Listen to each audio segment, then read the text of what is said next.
Hey CP, it's Jeannie here. Today I am joined by the amazing actress, author, humanitarian. Um, she has a heart for Jesus, and I'm just so excited to talk to her about this season, what God is doing through her life and her family, and her efforts with World Vision. Please welcome Alexa PenaVega. Hey, Alexa. Hello, Jeannie. Thank you for having me.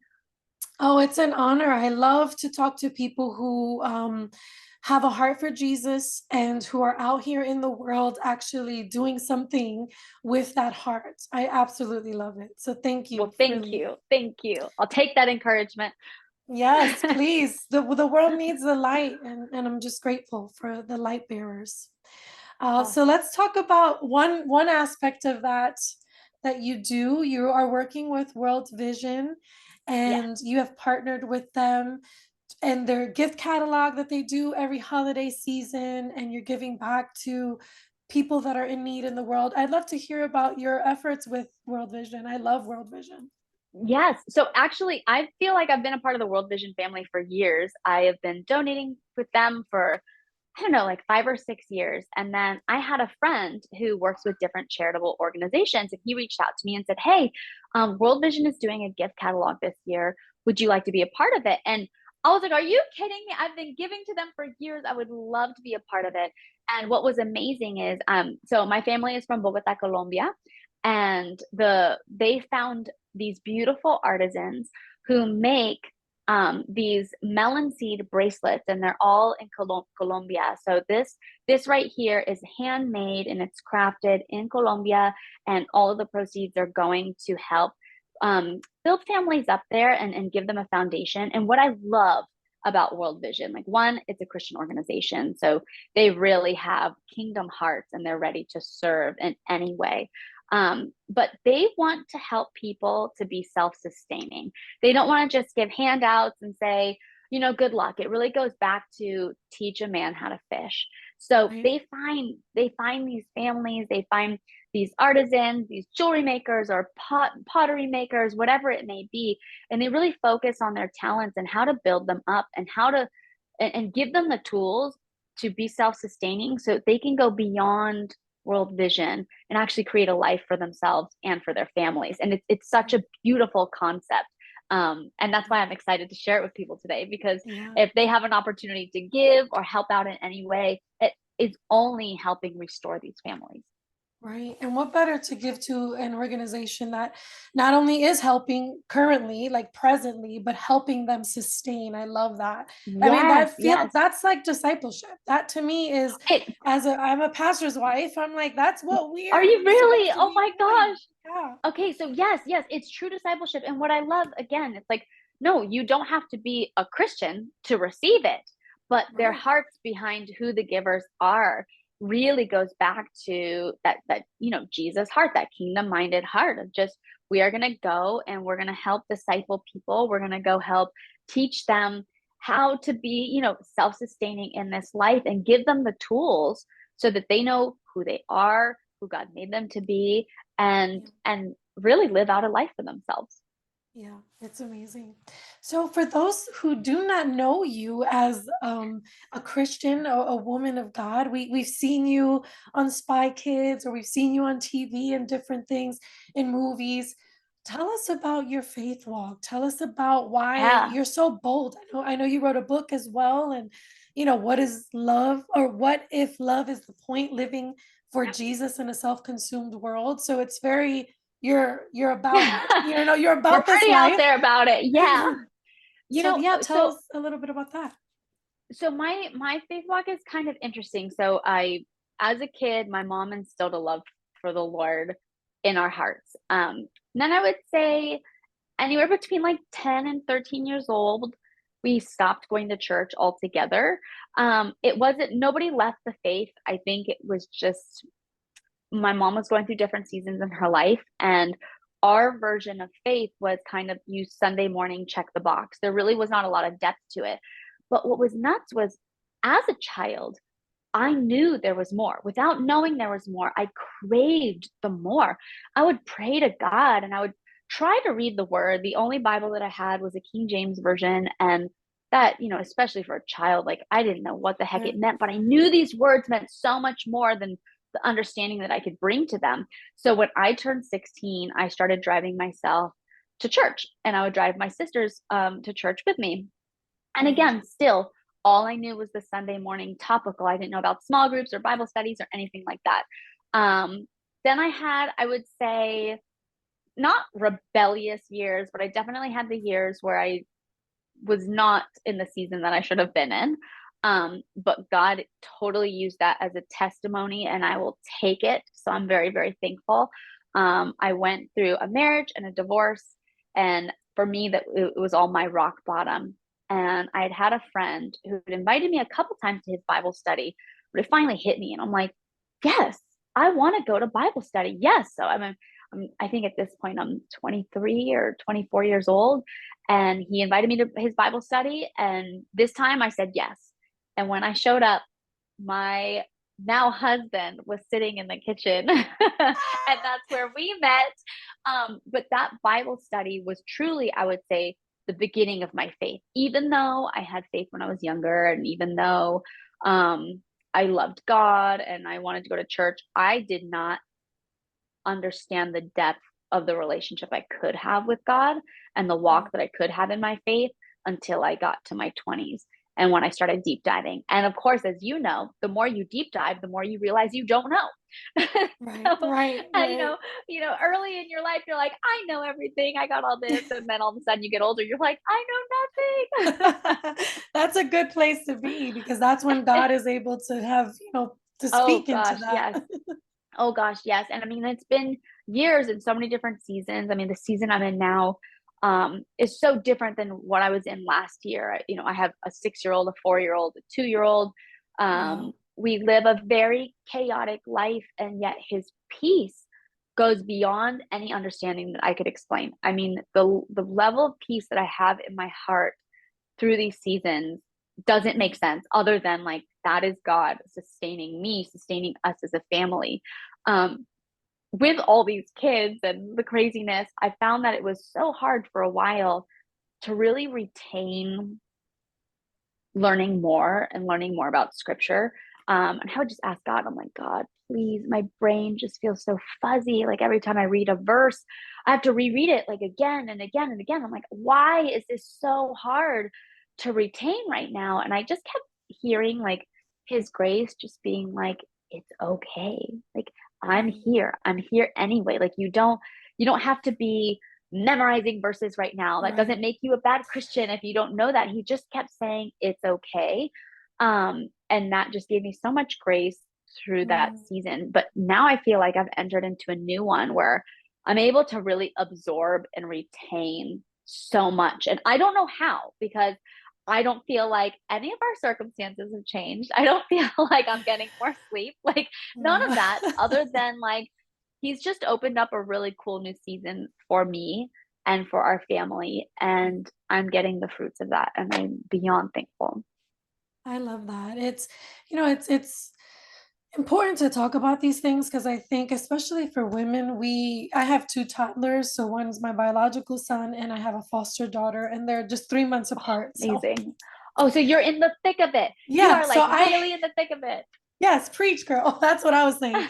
I get it. You have to fight for the time with Yeah. God. You have to and then there's Oh my that gosh. Yeah. guilt. It's guilt. It's like, God, I want to spend more time or focus on you, but I Yeah. can't because I'm mom and I'm everything. But I'm doing but it what's all. crazy is like he knows that. And it's so Yeah. funny because I used to, people used to make fun of me because I would just be straight up. I'm like, honestly, the only time I have to like really be alone with God is sitting on the toilet. Oh And they're yeah. like, "Oh my gosh, you have to have more reverence for him." I'm like, "Are you kidding me? Let me give you a new scenario. Here we go. Listen to this.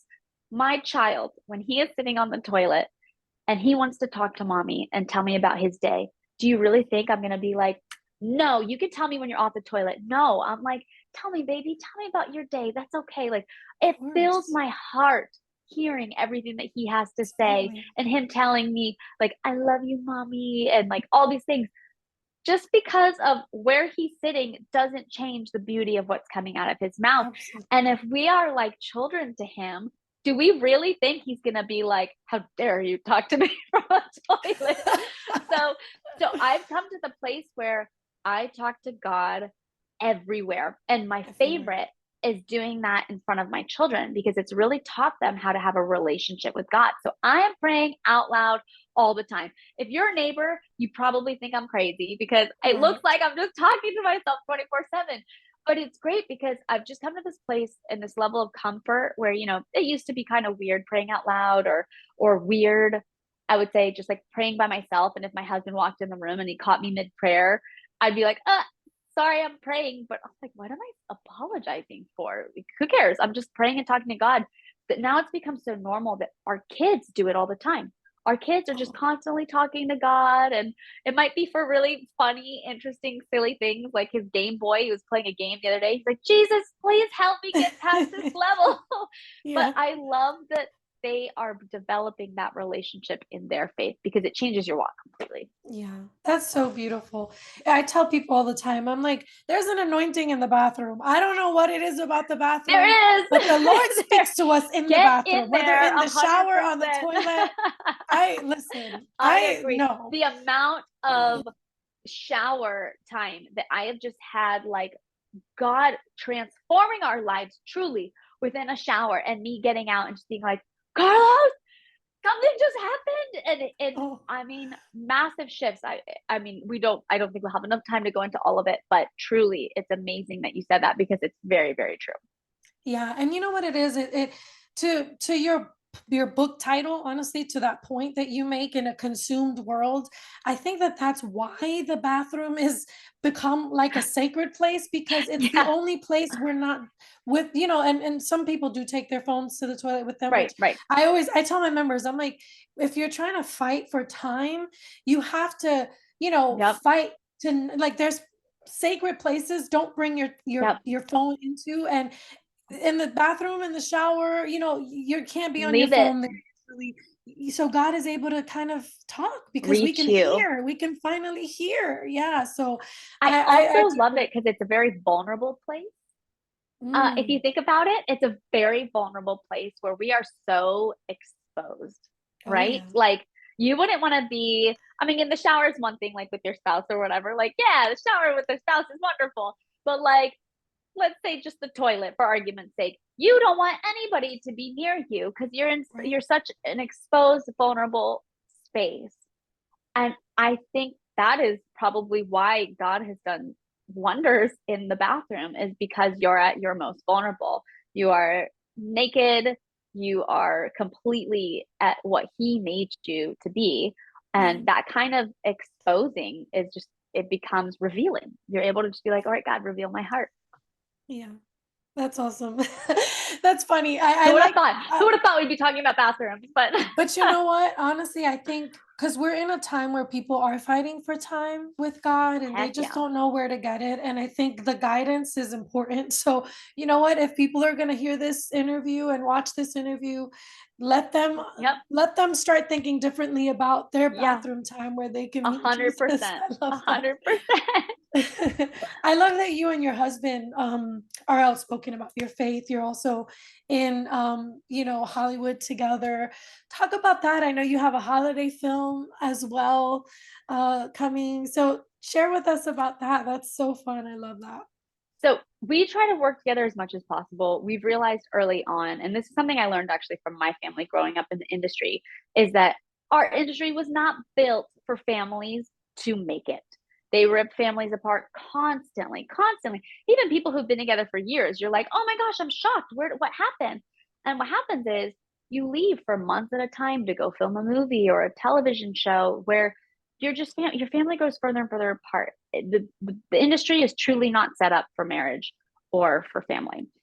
Yeah. We said we really do feel called to be in this industry. We feel like God gave us gifts to be a part of this industry, but that doesn't mean we have to do what the industry does.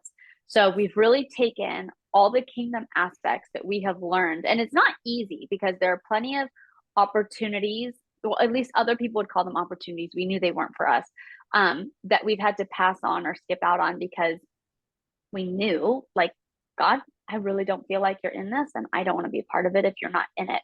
And you could even see just in the projects that we used to take versus the projects that we take now, it just looks different, but we've really made it work for our family. So for us, it doesn't mean we only have to work together, but we try our best to find projects together because how much better that I get to work with my spouse on these movies. It just makes it so much easier. One, I don't really want to have to kiss other people if I don't have to. And two, I he knows what I'm capable of. I know what he's capable of. We're able to play and riff and have fun. So we really do elevate each other when we work together.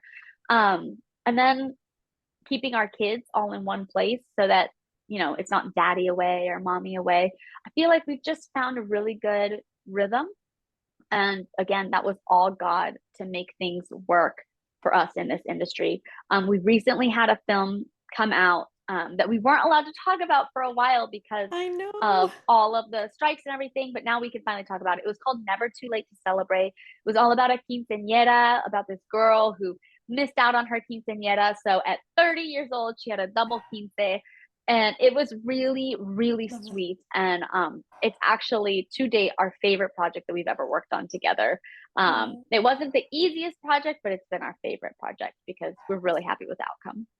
Yeah, that's wonderful. It must be so great to finally talk about this stuff. I know, I know. I'm like, oh my gosh, we have these projects, and then we have a couple other projects next year, but they haven't been announced, so we can't talk about those next Okay. quite yet. We are really, really excited. It should happen at the top of the year where we get to say something. But yeah, Yeah, that's great.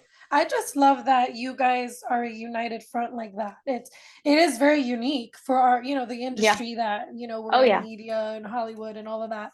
But I think it's so powerful for people to see the example of healthy couples who love Yes. Jesus, who are very gifted and talented and have so many gifts to share with the world still. So Well, yeah. I got to tell you, we didn't realize what a need there was for it until we did Dancing with the Stars together.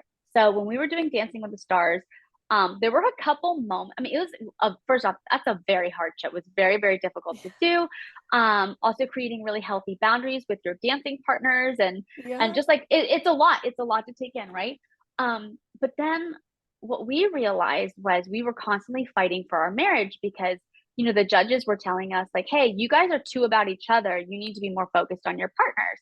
But for us, we're like, well, we're married. Like, yes, my dance partner is very important. Obviously we're a team in this show, but that's still my husband. Like, I'm not going to put him down, I'm not going to ignore him. Like, that guy's my life right there. So what are you talking about? And we were very vocal about it. I wasn't quiet about it. And I Mhm. didn't realize the impact that that would have because that wasn't my intention. It was just how I was feeling and me Yeah. standing up for my marriage on live television.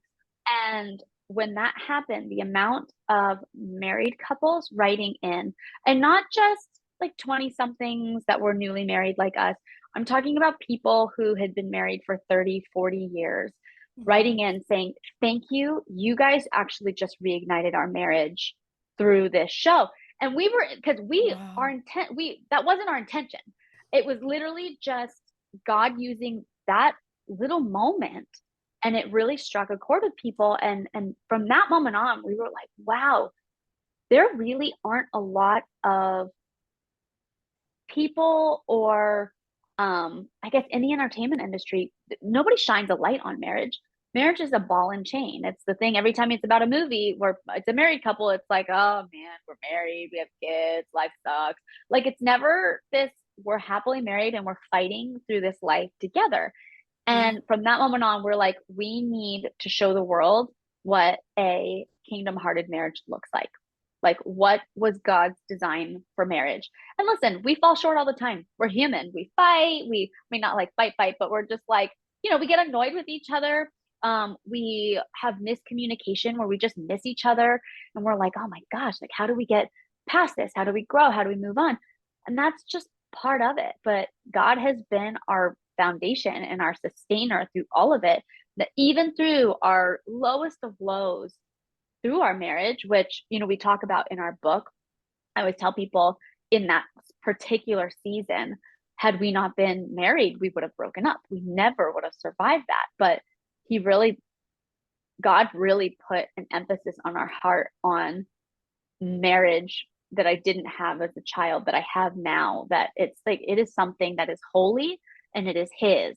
And even though it's our marriage to fight for, it belongs to him. So we are a unit and nothing can break us up. And it's just this beautiful peace that you feel no matter what argument you might have or disagreement. We're just always at peace.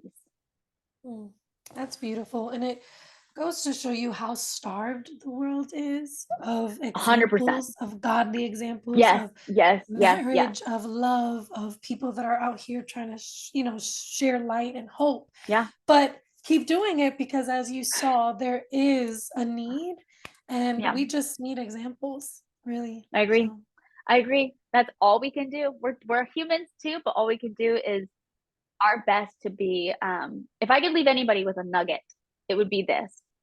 Do your best to be consistent in your walk because that is what really shows people who Jesus is. We live in a world where Christianity is such a loose term now. It means so many different things. And we've seen now, we know the Christian walk is not an easy one, and we know it can at times be a roller coaster ride. Um, but when you see for us, for my husband, what brought him to his faith was watching our friend Andrew. Our best friend Andrew, this is the house that we're in. He went through many different seasons during his walk, but his unwavering peace sustained him. And obviously, that's, his unwavering, God's unwavering peace sustained him. And Carlos could not understand for the life of him why this guy who was going through so much was still so at peace. It didn't mean that he wasn't unhappy at times. It didn't mean that he didn't hurt at times. He just always exuded this peace. And that's when my husband called him. He's like, dude, why are you so happy all the time? And Andrew's like, I'm not happy all the time. He's like, well, you just seem like there's just something. And Andrew started laughing. He's like, you mean peace? And he's like, yeah, why do you have that all the time? And Andrew goes, Jesus. And my husband hung up on him literally because he was not ready to hear about Jesus. And then finally called him back. He's like, okay, tell me more about Jesus. And it was literally because of Andrew's consistency that my husband came to know the Lord. So if I can leave anybody with anything, please be as consistent as you can in your walk because that's what will change lives. That's what it's will move beautiful. people. Yeah.